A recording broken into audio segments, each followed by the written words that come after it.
inseparable. Not once did he try to fuck or disrespect me in any way. It wasn't until a few months later that I decided to give him what I cherished the most, my virginity. Sex with Trent was everything a girl could imagine. His gentle touch and delicate stroke had me hooked. He knew exactly how to make me feel good, and I loved every minute of it. I guess that's why after I found out about my pregnancy, my excitement was uncontrollable. I knew at that point I had him for life. While we were pillow talking one night, Trent told me that he knocked me up on purpose.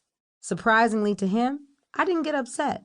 The smile on my face widened and I jumped into his arms without hesitation. The fact that we would be a family had me happier than a faggot with a dick in his mouth. On occasions, he would always tell me how much he cared for me and that he wanted me to have his son, be his wife, and raise his family. I believed him and had no doubt that he'd be a good father to his children. Trent vowed to raise our kids better than his crackhead parents.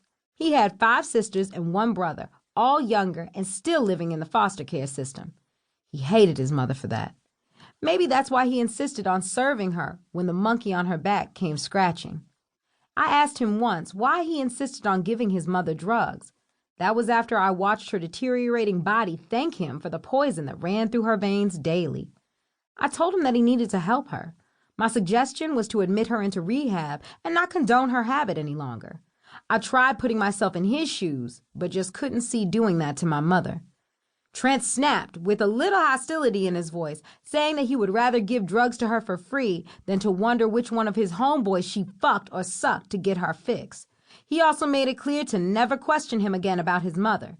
I left the subject alone, still feeling crazy about the whole idea of him serving his mother, but realized that his back was against the wall with very little options. Deep down inside, I think he wanted to be responsible for her slow death. When we talked about the pregnancy, Trent informed me that Steve, his best friend, would be the godfather. Steve and Trent grew up together on the east side of Rochester, New York. They were closer than brothers, the only family each other had ever known. When I was 4 months pregnant, Steve went missing. His girlfriend called Trent when he didn't come home from a run. Trent immediately knew something was seriously wrong. In Rochester, New York, hustling and coming up missing only meant one thing: death. Trent searched and asked questions from Rochester to Harlem. 2 months later, Steve's body was found decapitated inside of a plastic bag at the bottom of the Genesee River. Some said it was the mob. Others said it was a stick-up gone wrong.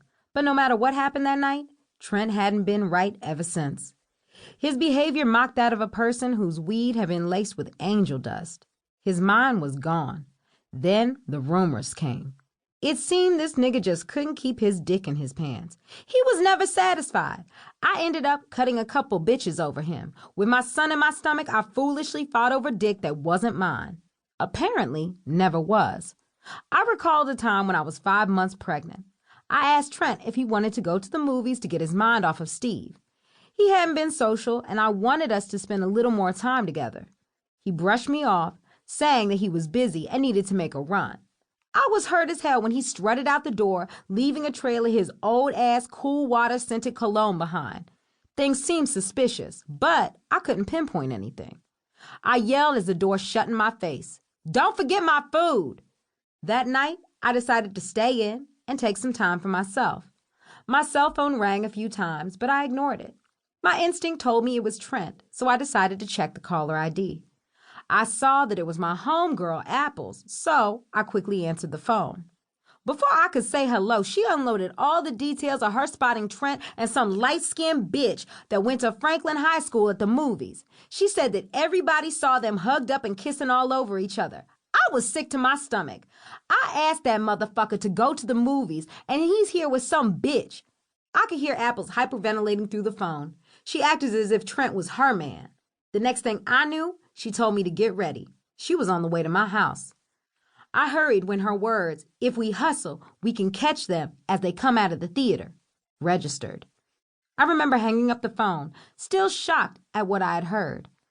But he was supposed to be on the way home with my country sweet chicken, I thought, wondering why he would do something like that to me. His actions answered a lot of things, though. Trent hadn't touched me in a while, and maybe a new woman was why. He had gotten another bitch and was slowly kicking